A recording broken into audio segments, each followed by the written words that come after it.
Hey folks, welcome back to the shop. Well, it's yet another Beetle video. It's what I'm kind of interested in working on at the moment, so that's why you're seeing a lot of these videos. I got the engine out yesterday, as you saw from my previous Beetle video, and today I got it up on the engine stand. There it is. Now I was looking over it. It's missing fuel pump. Older style engine because it doesn't have the extra doghouse in the back with the bigger cooler as well. It's only a single port engine, so I don't know if this is a 1500 or a 1600. I think you can look up that number there and it'll tell you, but honestly I'm not too interested in rebuilding it because it's got water in one of the cylinders, so it's going to need a full rebuild, probably crank, the whole 9 yards. And these things cost enough to rebuild, and you got to spend some money because there's a lot of cheap parts out there, so you got to spend the money on the good parts. So you can get a whole long block, and it's like $4 grand, or they call it a crate engine, but I think it's a long block. It's $4 grand. So I'm kiboshing that idea. Kind of made up my mind of something else I want to do, which is get rid of that lump and stuff a Subaru engine in this hole. Now there's a lot of information online about it. There's a few different engines, not a turbo engine, just a normally aspirated one. Now if I can find a 2.2, an EJ 2.2 from 1990 to 1994, that's kind of the best fit. They're about 135 horsepower stock, which doesn't sound like much, but compared to maybe 50 horsepower, it's a huge improvement. But might be tricky to find. There's also a lot of single overhead cam 2.5 engines out there, which are like up to 99, 2000, 2001. They're OBD2, so they're a little trickier to do, and they're a little tougher to fit because you have to cut out a lot of that stuff just to make it fit. But that's okay, because as you can see, there's some cutting out needing to be done anyhow. And they're around 160, 165 horsepower with the factory ECU, or if you go with an aftermarket ECU, you can get them up to 200 pretty easily, which would make this car a heck of a lot of fun to drive. And all you need to do to mate them to the transmission is you can buy an adapter plate and a clutch setup, and it'll bolt right up to that transmission. And if you're careful, that transmission will hold up to the abuse. No burnouts and stuff like that. So that's my plan as far as the drivetrain goes now.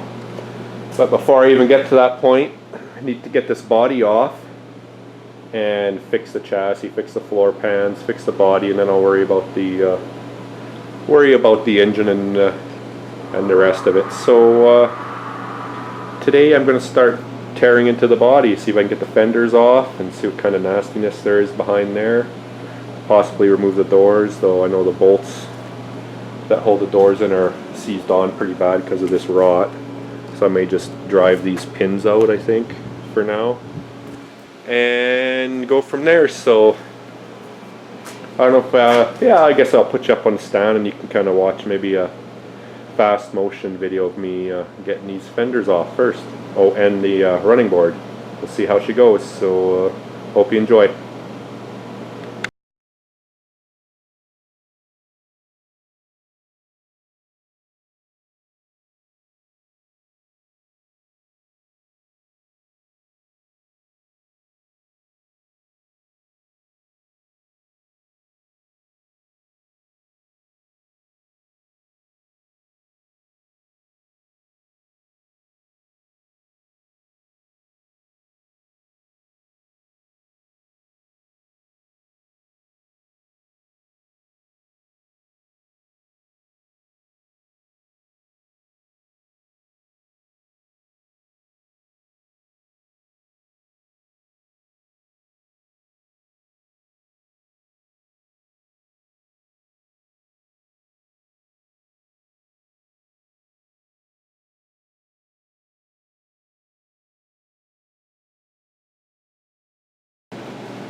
Sorry about that. Let's try that again.